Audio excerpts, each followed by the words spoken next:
Good morning. আজকে হচ্ছে November মাসের 24 তারিখ 2025। আজকে আমি যাত্রা করতে চলেছি নতুন একটা জায়গায়, কালিম্পং ডিস্ট্রিক্টের একটা অফবিট জায়গায়। তার আগে ভিডিওটা শুরু করছি আমার আপনার সবার ফেমাস বাঘপুল থেকে। বাঘপুল মানে হচ্ছে ফেমাস এই করোনেশন ব্রিজ থেকে। জাস্ট একবার দেখাই, দেখুন এই হচ্ছে করোনেশন ব্রিজ, আর আমি এই মোহময়ী তিস্তাকে ওপর থেকে চাক্ষুষ করছি। এবার ঘটনা হচ্ছে আমি যাচ্ছি কালিম্পংয়ের অন্যতম সেরা আকর্ষণ এই মুহূর্তে সামতাহারে। সেই সামতাহার যাওয়ার পথে এখানে কিছুটা বিরতি, ব্রেকফাস্ট করে কিছু জায়গা দেখতে দেখতে আমি আমার রিসর্টে পৌঁছে যাব। আর যে রিসর্টটা আপনাদের সঙ্গে শেয়ার করব এই ভিডিওতে বা পরবর্তী ক্ষেত্রে, দুর্দান্ত, একদম আমার ভাষায় টপ ক্লাস। তাহলে চলুন আজকের যাত্রা শুরু করা যাক। আমি আমার যাত্রাপথ সম্বন্ধে একটু আপনাদের বলে দিই। সেটা হচ্ছে আমি গতকাল শিয়ালদা থেকে দার্জিলিং মেল ধরি, আমরা পৌঁছেছি হচ্ছে এনজিপিতে। যে রিসর্টে আমি যাচ্ছি সেই রিসর্টে আমার বলা ছিল গাড়ির জন্য, সে এই ভাইকে পাঠিয়ে দেয়, এনজিপি স্টেশন থেকে আমাকে পিক আপ করে আর নিয়ে চলেছে আমাকে সেই রিসর্টে। যাওয়ার পথে কিছু জায়গা আমরা দেখব, সেটা আমরা ভিডিওদের মধ্যে তুলে ধরবো। আর যেটা বলার, এই গাড়ি ভাড়া হচ্ছে মোটামুটি 3,500 থেকে 4,000 টাকার মধ্যে। কখনো কখনো আবার রেট কমে আবার বাড়েও। তো ধরে চলুন 3,500 টাকা এনজিপি বা শিলিগুড়ি থেকে সামতাহার পর্যন্ত। এবার প্রশ্ন হচ্ছে আমি কোন পথে যাচ্ছি। আপনি কালিম্পং হয়েও সামতাহার যেতে পারেন, কিন্তু সেক্ষেত্রে একটু ঘুরে যেতে হবে। সামতাহার মোটামুটি শিলিগুড়ি থেকে ওই 60 থেকে 65 কিলোমিটার দূরে অবস্থিত। মোটামুটি গুগল দেখাচ্ছে সময় লাগবে 2.5 ঘন্টা মতন। আপনাকে যেতে হবে কালীঝোড়া, যে রাস্তা কালীঝোড়া ড্যাম হয়ে যে রাস্তাটা পানবুদারার দিকে উঠে যাচ্ছে, সেই রাস্তা হয়ে আপনাকে সামতাহার যেতে হবে। এবং সেই রাস্তাটা কিন্তু বেশ ইনক্লাইন ডিক্লাইন। আমি ওই রাস্তায় স্কুটি চালিয়েছি একবার, বেশ সাহসের পরিচয় দিতে হবে ওই রাস্তায় স্কুটি বা বাইক চালানোর ক্ষেত্রে। সেটা আপনাদের দেখাবো রাস্তাটা একবার। দেখুন কালীঝোড়া ড্যাম দিয়ে যে রাস্তাটা পানবুর দিকে চলে যাচ্ছে, সেই রাস্তা ধরে আমরা চলেছি সামতাহারের পথে। ড্যামের ওপরে তো ভিডিও করা বারণ, তাই জন্য করিনি, কিন্তু ওপর থেকে তিস্তা নদীর একটা দুর্দান্ত ভিউ পাওয়া যাচ্ছে। বিভিন্ন গাছ আছে, গাছের ফাঁক দিয়ে আমি জাস্ট ভিডিওগ্রাফি করার চেষ্টা করছি। রাস্তার অবস্থা দেখুন, আগের বছর নভেম্বর মাসে আমি এসেছিলাম, রাস্তা কিন্তু ভালো ছিল। কি অবস্থা দেখুন রাস্তা, আর ওপর থেকে ড্যামের কিছুটা এরকম ভিউ জাস্ট দেখাই দেখুন, টপ ক্লাস, একদম টপ ক্লাস। এই রাস্তা দিয়েই কিন্তু আপনি তাড়াতাড়ি সামতাহারে পৌঁছতে পারবেন বা পানবু হয়ে সামতাহারে পৌঁছতে পারবেন। অন্য রাস্তা হচ্ছে কালিম্পং হয়েও আপনি আসতে পারেন, সেক্ষেত্রে সময় বেশি লেগে যাবে। সেটা বরং আমি বলবো ফেরার দিন হয়ে ফিরুন। কালিম্পংয়ে সাইট সিন করতে করতে আপনারা এনজিপি নেমে যান বা শিলিগুড়ি নেমে যান। দেখুন রাস্তার অবস্থা দেখুন, এই দেখুন।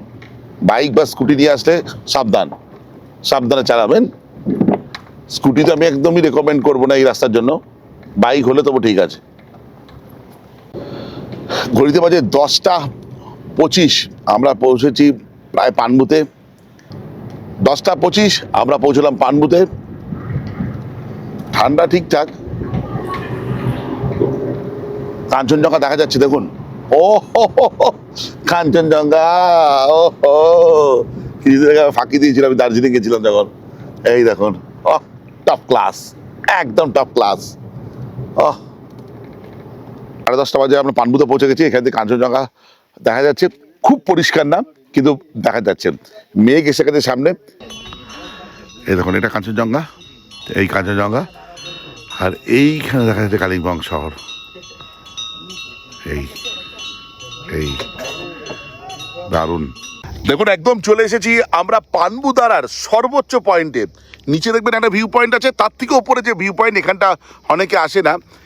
এখান থেকে কাঞ্চনজঙ্ঘা এরকম দেখা যাচ্ছে, দারুণ, খুব সুন্দর। আর দূরে হচ্ছে এই হচ্ছে কালিম্পং শহর, ট্রিমেন্ডাস, টপ ক্লাস। এখান থেকে ভিউ হচ্ছে অনবদ্য। জাস্ট একবার চারদিকটা একটু দেখাই আপনাদের।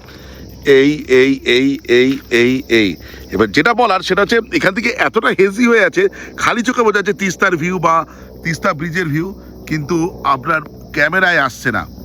এই যে ভিউটা দেখালাম সেটা হচ্ছে কিন্তু আমাদের রিসর্ট এ যাওয়ার পথেই পড়বে, সেটা হচ্ছে পানবুদারা। আপনারা চাইলে নিচের দিকটাও তাকাতে পারেন। এদিকটা কেউ নেই, দেখুন কেউ নেই, এখানে কেউ নেই, দারুণ। একবার ওই সাইডটা গিয়ে দেখি, মনে হচ্ছে আমি পৃথিবীর ছাদে চলে এসেছি, টপ অফ দ্য ওয়ার্ল্ড। দারুণ কালিম্পং। আর এইটা দার্জিলিং পাহাড়, এইটা দার্জিলিং পাহাড়। দারুণ দৃশ্য এখান থেকে।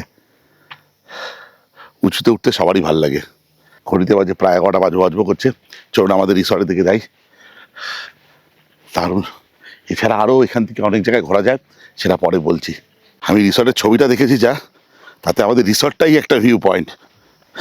এরপর পানবুদারা থেকে রওনা দিলাম রিসর্টের উদ্দেশ্যে। রিসর্টে যাওয়ার রাস্তাটা বেশিরভাগটাই ভালো, কিছুটা খটোমটো। রিসর্টে পৌঁছানোর পর আমাকে যেরকম করে ওয়েলকাম করা হলো, তাতে আমি বেশ অভিভূত হয়েছিলাম। বিশাল প্রপার্টি। এই সামনে দেখুন এটা লনটা, এখানে বসে আপনি চা পান করতে পারেন। একটু আগে কাঞ্চনজঙ্ঘা দেখছিলাম, এখনো মেঘের আড়ালে চলে গেছে। আসার পথে আমি দেখছিলাম পানবুদারা দিয়ে হালকা হালকা দেখা যাচ্ছে ওই দিক দিয়ে। দারুণ। এখান থেকে সূর্যোদয় সূর্যাস্ত নাকি দারুণ দেখা যায় আমি শুনলাম। এটা ওনাদের হচ্ছে রেস্টুরেন্ট এরিয়া। বাদ বাকি সব দেখাবো। তার আগে যেটা খুব গুরুত্বপূর্ণ, আমার রুম কেমন। রুমটা এলোমেলো হয়ে যাওয়ার আগে আগে একবার রুম দেখাই, বাদ বাকি সব কিছু তুলে ধরবো আজকের এই ভিডিওতে। একটা আধুনিক মানের রিসর্টে যেরকম রুম হওয়া দরকার, তার সবকিছুর উপাদান ছিল সেই রুমে। শুধু তাই না, সেখান থেকে ছিল দুর্দান্ত ভিউ, যেখান থেকে আপনি সর্বক্ষণ দেখতে পাবেন মাউন্ট কাঞ্চনজঙ্ঘাকে। এই রিসর্টে বিভিন্ন ক্যাটাগরির রুম আছে, তার উপরে ডিটেল ভিডিও আছে আমার চ্যানেলে। তার লিঙ্ক দিয়ে দিলাম আমার এই ভিডিওর ডেসক্রিপশনে, চাইলে দেখে নিতে পারেন। লাঞ্চ করতে চলে এসেছি। লাঞ্চে দিয়েছে বাসমতি চালের ভাত, লাল শাক, এখানে পাঁপড় ভাজা আছে, স্যালাড আছে, যেটা আছে এখানে ডাল, মটর আলুর সবজি আছে, ডিমের কারি আছে, আছে হচ্ছে চাটনি। দুর্দান্ত। সবচেয়ে বড় কথা হচ্ছে কোথায় বসে লাঞ্চ করছি আমার কাছে সবসময়ের জন্য গুরুত্বপূর্ণ। জাস্ট এইরকম ব্যাকগ্রাউন্ড, এখান থেকে কাঞ্চনজঙ্ঘা দেখা যায়। এখন দুপুরে সকালবেলা আমি দেখতে পেয়েছি কাঞ্চনজঙ্ঘা, এখন দেখতে পাচ্ছি না। বাইরে তুমুল হাওয়া চলছে, মেঘ খেলে বেড়াচ্ছে, গায়ে এসে মেঘ লাগছে। কি বলবো, দুরন্ত জায়গা। সব অবৃটি দুরন্ত, এটাও তার থেকে কিছু কম না। আর আরও সবচেয়ে অ্যাডভান্টেজ হচ্ছে শিলিগুড়ি থেকে খুবই কাছের এবং আশেপাশের বেশ অনেক কিছু দেখার জায়গাও আছে। অন দ্য ওয়ে তো আপনি পানবুদারা পাবেন, যেটা একটা টপ নচ জায়গা। তাহলে খাওয়া শুরু করি। বেশ ভালো একটা ঘরোয়া লাঞ্চ করলাম, প্রত্যেকটা পদই অতুলনীয়। বিশেষ করে ডিমের কষাটা আমার বেশ ভালো লেগেছে, ঝাল ঝাল দারুণ। কষা মানে একদম কষাই কিন্তু। আর ভাতের চালটা তো দারুণ, খুব ভালো। আর খেতে খেতে আমার বারবার চোখ চলে যাচ্ছিল এই দিকে। দেখুন কাঞ্চনজঙ্ঘা উঁকি মারছে, মেঘের ওপর দিক দিয়ে উঁকি মারছে। কি বলবো, দারুণ জায়গা। এখানে বসে খাচ্ছি আর ওনাকে বারবার করে দেখছি। খাওয়ার থেকে বেশি আমার মন ছিল ওদিকে। ওইদিকে দেখতে দেখতে খাচ্ছিলাম তো, সবই ভালো লাগছিল। যাই হোক, এবার বেরিয়ে যাবো আমরা, কিছু কিছু জায়গা দেখবো। আর আমার সঙ্গে যে যাবে তাকেও পরিচয় করাবো। চলুন তাতে চটপট বেরিয়ে পড়ি। এখন ঘড়িতে বাজে 3টে 9। তো আমরা বেরোচ্ছি আশেপাশের কিছু জায়গা দেখবো বলে, তাই তো? কোথায় কোথায় দেখবো বলো, কি কি দেখা, কোথায় কোথায় দেখবো? রেলি রিভার, আচ্ছা ঠিক আছে, চারখোল। ব্যাস চলো বেরিয়ে পড়ি, যেতে যেতে কথা বলি। হ্যাঁ চলো। দেখুন আমরা বেরিয়ে পড়েছি এই সাইট সিন গুলো করতে করতে। এইগুলো ছাড়াও আপনারা ডিফারেন্ট সাইট সিন করতে পারেন। আমার হাতে সময় কম, তাই জন্য আমি নির্বাচিত কিছু সাইট সিন আপনাদের সঙ্গে শেয়ার করছি। গাড়ির নাম্বার বা এনাদের নাম্বার আমি দিয়ে দেবো, আপনারা চাইলে যোগাযোগ করতে পারেন। আর যদি এর থেকে বেশি সাইট সিন করতে হয় বা আরও একটা এক্সট্রা দিন থাকতে চান, তাহলে সেক্ষেত্রে সেরকমভাবেই ট্যুর প্ল্যান করবেন। সবচেয়ে ভালো এখানকার নাম্বার দিয়ে দেবো, তাদের সঙ্গে একবার কথা বলে নেবেন। চলুন আমরা যাচ্ছি প্রথমে রেলি নদী। যে রেলি নদী ব্রিজটা আছে, দুর্দান্ত জায়গা। সেটা হচ্ছে আমাদের হোমস্টে থেকে মাত্র 40 মিনিট। হোমস্টে থেকে গাড়ি করে জাস্ট 4-5 মিনিট হলো। এখানে হচ্ছে সামথার বাজার দেখুন। আর এখান থেকে আমরা নিচের দিকে নেমে এসেছি। আমরা কিন্তু এসেছিলাম পানবুদারার এই রাস্তা হয়ে। চলুন দাদা। ময়ূর ময়ূর দেখুন, যাওয়ার পথে এখানে প্রচুর ময়ূর দেখতে পাবেন। আমরা পেয়ে গেছি। রাস্তায় ঘুরছিল ক্যামেরা বার করার আগেই। এই দেখুন ময়ূর। আচ্ছা, আমরা যে ময়ূর দেখতে পেলাম, এই জায়গাটার নাম হচ্ছে দং, লোয়ার দং, যেটা সুরুকের থেকে আরো নিচে। দারুণ। আমরা পৌঁছলাম প্রায় 3:50। রেলি খোলাতে চলে এসেছি আর এর ব্রিজটার উপর দিয়ে যাচ্ছি। এটা হ্যাঙ্গিং ব্রিজ আছে, ভয় লাগছে। দারুণ। আমার পেছনে আছে দাদা সুদেব দা, তাই তো? দেখুন এই আমি যাচ্ছি। দারুণ জায়গা। সুদেব দা আর আমি হাঁটছি, আগে আছে বিদ্যুৎ দা আমাদের ম্যানেজার, আর আমার ড্রাইভার দাদা আছে। ও দারুণ।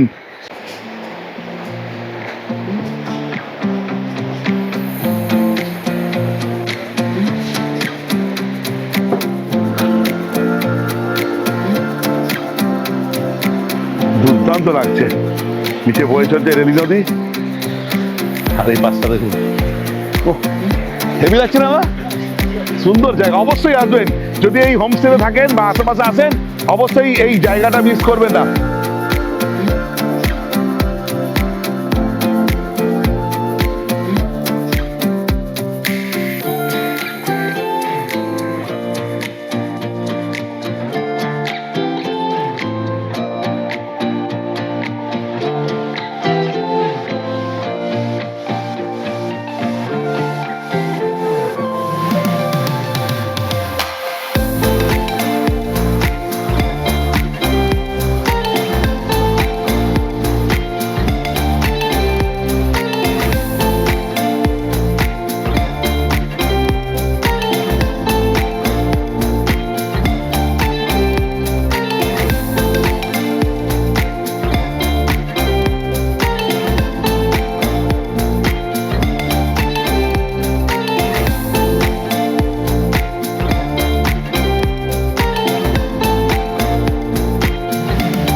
দেখুন আমরা এদিকে চলে এসেছি, বিদ্যুৎ দা, আমি, ড্রাইভার দাদা আছে, আর সুদেব দা। কেমন লাগলো বলো, অভিজ্ঞতা কেমন? সেই দোলনার মতো তুলছিল বলো। দারুণ। আপনারা আসুন। হ্যাঁ অবশ্যই, যদি কখনো এইদিকে আসেন, সামতার আসেন বা আশেপাশে অঞ্চলে আসেন, তাহলে কিন্তু এই জায়গাটা মিস করা যাবে না। দারুণ লাগবে বলো, হেভি ফ্যান্টাস্টিক। 4:15 বাজে, আমরা এখানে বেশ সময় কাটালাম। ঘড়িতে বাজে প্রায় 6:45 মতন। আমাদের সান্দো স্ন্যাক্স চলে গেছে। এই সান্দো স্ন্যাক্সে আছে পেঁয়াজ পকোড়া। আমাকে বলেছিল মোমো দেবে বা আরো অন্য আরো অপশন আছে। আমি বললাম না, আমি খুব হালকা কিছু খাবো, এত তো খাবো না, জাস্ট ভিডিও করার জন্য দেখানো।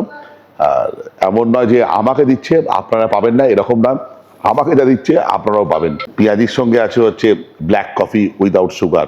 রাত্রিবেলা এখান থেকে কালিম্পং শহরটাকে এত দুর্দান্ত লাগছে বলে বোঝার না। আর চারকোলটাও দারুণ লাগছে, এবং সঙ্গে আমাদের এই রিসর্টের মায়াবী লুকস আপনাকে হতবাক করবে। জাস্ট একবার দেখে নিন, ততক্ষণে আমি এটা খতম করি।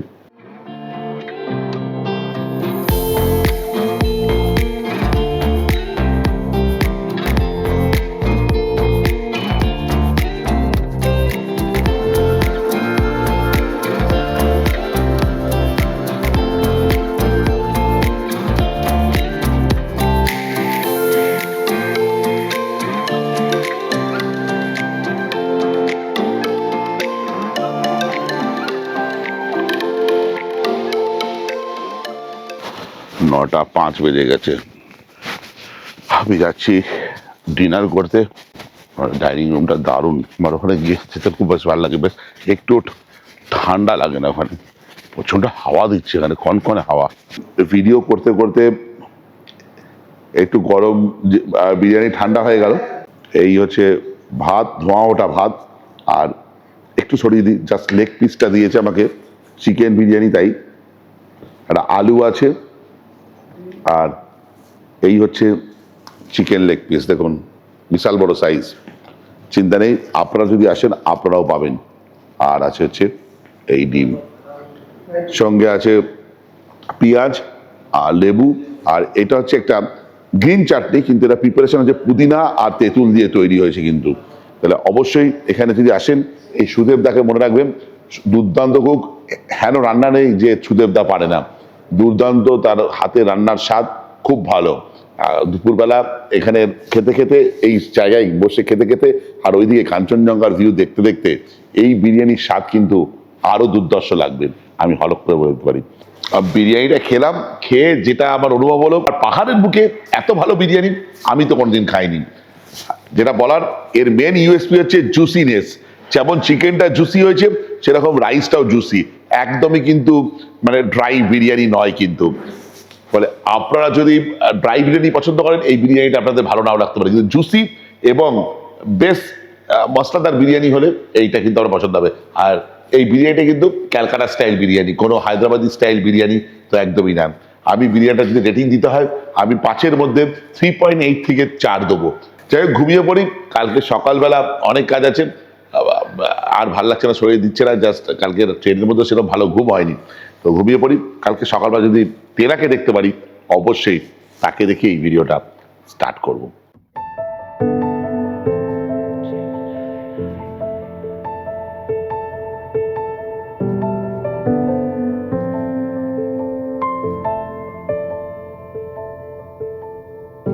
Floating, weightless, underseas,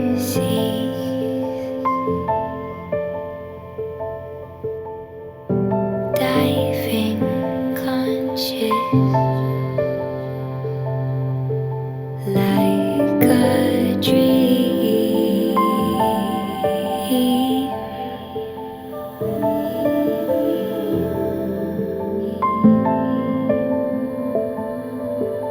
You and me. চা পান করছি কাঞ্চনজঙ্ঘাকে সাক্ষী রেখে, দারুণ দেখুন। ওহ, ট্রিমেন্ডাস। আরো সুন্দর লাগছে দূরে কালিম্পং শহরটাকে দেখে, সারাক্ষণ পাখির ডাক, ঝিঝি পোকার ডাক, মানে কি বলবো, মানে পাখি ভর্তি এখানে। এখান থেকে হেঁটে হেঁটে কিছু জায়গায় যাব।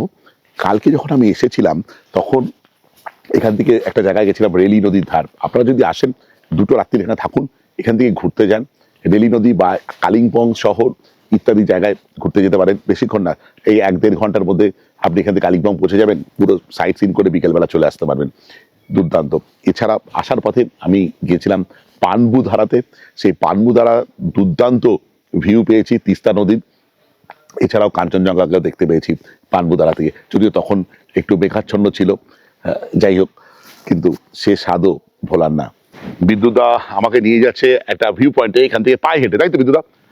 চলো কাঞ্চনজঙ্ঘা দর্শন করতে করতে এগিয়ে যাই। এটা হচ্ছে যে পার্কিং এর গেটটা আছে, সেটা দিয়ে বেরোলাম, তাই তো? চলো, অনেক কিছু ভিডিও করলাম, আপনাদের ইনফরমেশন দিতে পেরেছি। এবার একটু একটু এই গ্রামের মেঠো রাস্তা দিয়ে চলুন একটু ঘুরে আসি। একটু এরকম রাস্তা দিয়ে না গেলে অফবিটের মজা বুঝবো কি করে। চলুন, ঘুরতে ঘুরতে ভিউ পয়েন্টে এলাম, আর এখান থেকে ঘিস নদী দেখা যাচ্ছে। তিস্তা নয়, এটা হচ্ছে ঘিস নদী।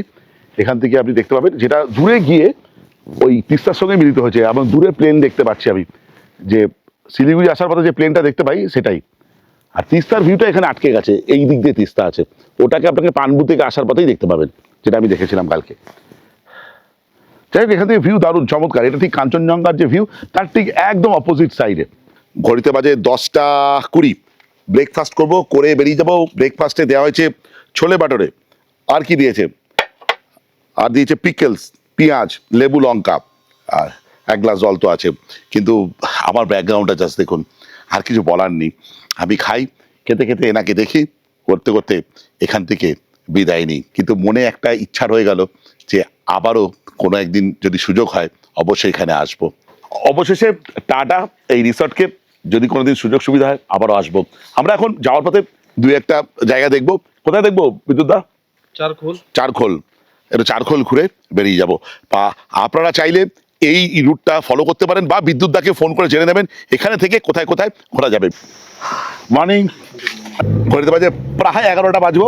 আমরা চলে এসেছি চারখোল। দাদা আপনার নাম? শান্তা কুমার। আর আজকে আমাদের ড্রাইভার, দাদা বলছি, ড্রাইভার বলবো না, দাদা যে গাড়ি চালাচ্ছেন, শান্তা কুমার দা। নমস্কার। नमस्कार। यहाँ से चारखोल कितना दूर है? 7 কিলোমিটার। 7 কিলোমিটার। এখান থেকে দেখুন দেখা যাচ্ছে চারখোল, ওই যে দূরে যে জনপথটা দেখতে পাচ্ছেন ওটা হচ্ছে চারখোল, আর এদিকে কাঞ্চনজঙ্ঘা দেখা যাচ্ছে। চারদিকে হচ্ছে ফুলঝাড়ু গাছ, আর বড় এলাচের গাছও আছে।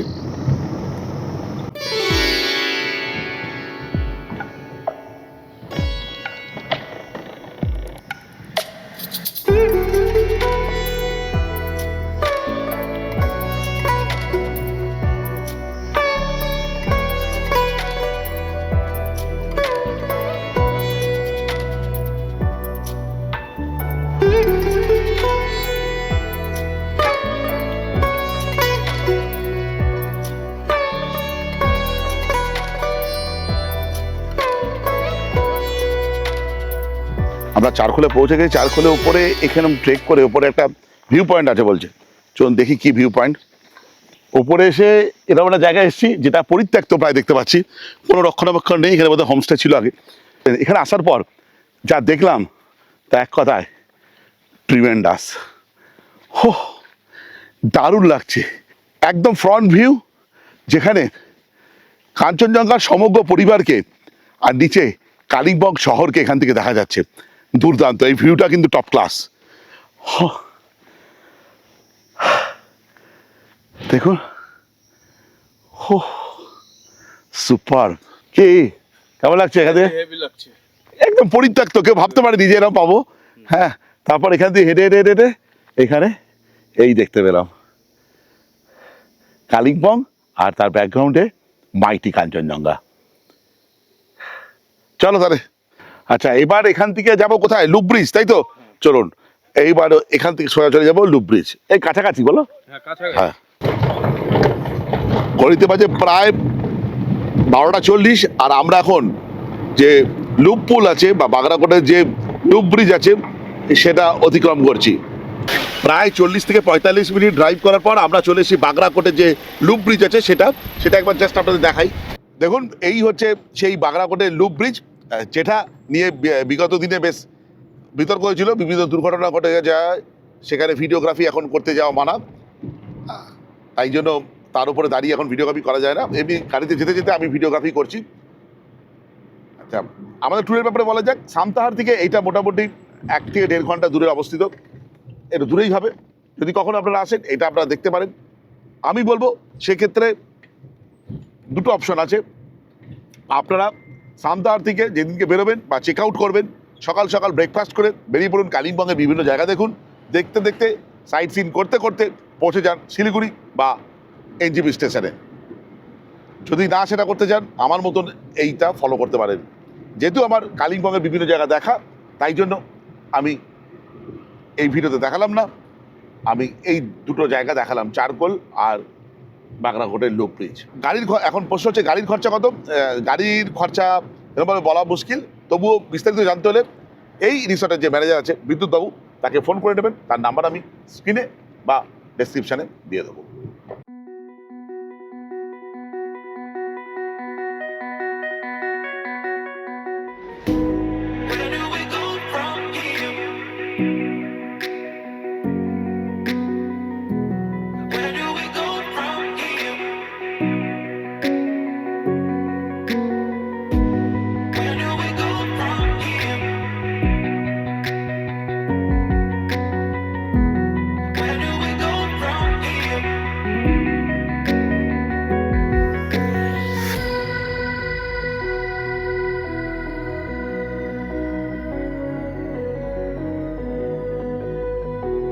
যাই হোক, ভিডিওটা আজকে এই পর্যন্ত। যদি ভালো লেগে থাকে, লাইক, শেয়ার অ্যান্ড সাবস্ক্রাইব।